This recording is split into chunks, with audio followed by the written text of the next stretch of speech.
Live from the local station, News 4 Jax starts now. 3 men charged with murder in the death of Ahmaud Arbery awaiting the jury's decision.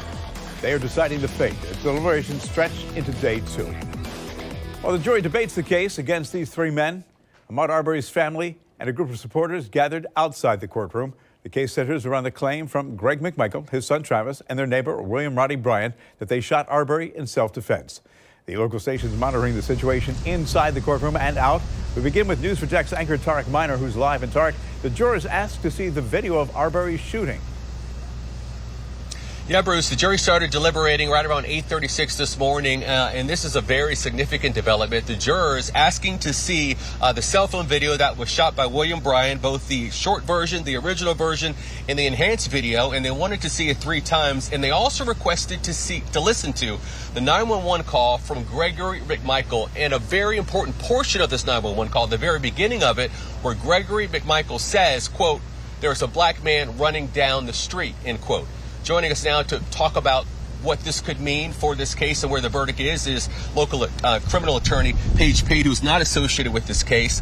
Your take, let's start with the 911 call. Sure.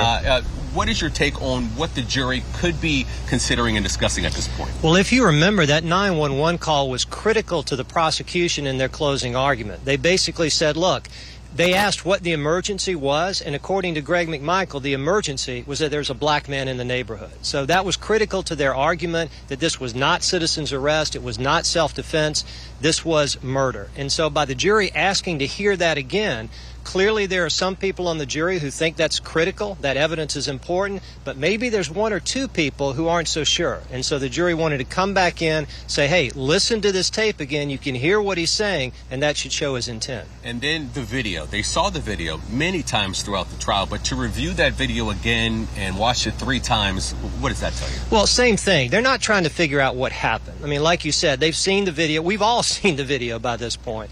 But it's probably some disagreement. And we don't know at this point whether half of the jury thinks it's self-defense, half think it's murder, or it's just 1 or 2 people that the others are trying to convince. But when there's disagreement, the only way to get past that is to look at the evidence again. So it makes sense to me. And last night, it appeared as if they were close to a verdict. 6 o'clock, the judge came back and said, let's break for the night, and one of the jurors said, we are working towards a verdict. With that said, and then what's happened today, do you think that a verdict will come today, or perhaps they'll come back after Thanksgiving? I mean, it's impossible to know what's going on in that jury room, but I still think we'll get a verdict today because they can be close and still have disagreement. Again, if it's just 1 or 2, maybe they're just trying to get past those 2 or convince those 2 and be done with the case. I still think it'll happen today. These questions that they want to review the evidence, does it seem as if it's working in the prosecution's favor or the defense's favor? What we don't know is the breakdown. I mean, how many people see it differently? What is the disagreement? And sometimes in state cases in Georgia, the judge will ask them, and they'll say, well, we're 6-6, we're tied, or we're 11-1 not guilty, or 11-1 guilty. We don't know that breakdown, and that's why it's hard to tell whether this is good for the prosecution or good for the defense. Pretty intense and anxious moments for all those involved, not only the jurors, but those defendants. In your experience, what do you think's going on? And the lawyers, too. Don't forget that. I mean, it's the most stressful time for a lawyer. Obviously, you're not the one who's facing life in prison, so we understand for the defendants and for the family, for the Arbery family, of course. Anxious. Every time you hear from the judge, the jury's coming in. You don't know whether it's a verdict, a question. They want to see evidence. It's a very stressful time. All right, Mr. Pate, we certainly do appreciate your insight. Thank you. There is a lot going on here at the courthouse. Several social justice and faith organizations have been gathering this morning, as well as the Reverend Al Sharpton, who is here this morning. Joining us now with that portion of the story in today's developments is reporter Marilyn Parker, who is live in front of the courthouse. Marilyn? Yes, Tarek, they stood at the podium right in front of the courthouse steps, and Reverend Al Sharpton told the supporters and everybody in front of him that, this is probably one of the most racist court cases he's witnessed, where the victim has been referred to like an animal. He even went on to question if the defense attorneys in this case have families. Defense attorney Laura Hogue, who is representing Gregory McMichael, made a comment during her closing argument saying Arbery had had on no socks to cover his dirty toenails. Attorney Ben Crump says he cannot even begin to imagine what went through the minds of Arbery's parents just hearing that comment.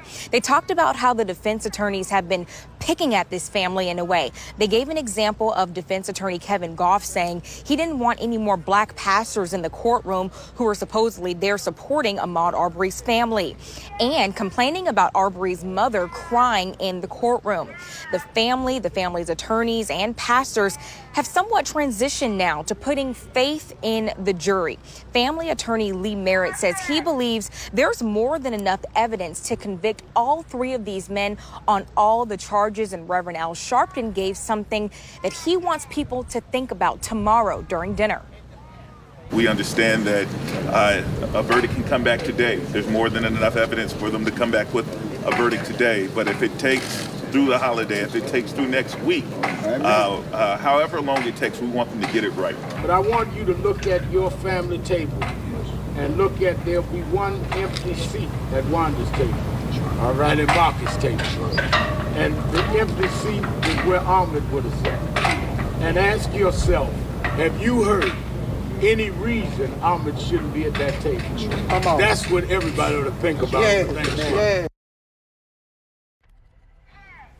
And I spoke with Ahmaud Arbery's grandmother. She told me she's feeling very optimistic today and that she wants everyone to know that God didn't bring her family this far just to leave them. And happening outside the courthouse right now, we have a few people chanting that they want justice for Ahmaud. These supporters are sitting on the other side of the lawn here. Everyone is anxiously waiting for a verdict that very well may come down today. And we'll be right here reporting it. Tarek? Marilyn, thank you so much. Folks at home, if the deliberations do not end today, if the jury does not reach a verdict by the end of the day, or perhaps if they go into the evening, they will be back on Friday. That is according to the sheriff's office. And then if they don't reach a verdict by Friday, they will come back on Saturday. But all indications are that there are some conversations that could very well lead to a verdict sometime by the end of the day. We will be here and we will see. We're live here at the Glenn County Courthouse. I'm Tarek Miner, Channel 4, the local station. Tarek, thank you. We have a team of reporters covering this trial while we await this verdict. You can get updates throughout the day on news4jax.com. Also watch News4Jax on News4Jax Plus. It's available on Roku, Apple TV, Fire Stick, Android TVs, and Chromecast. Just search News4Jax on your streaming device to download.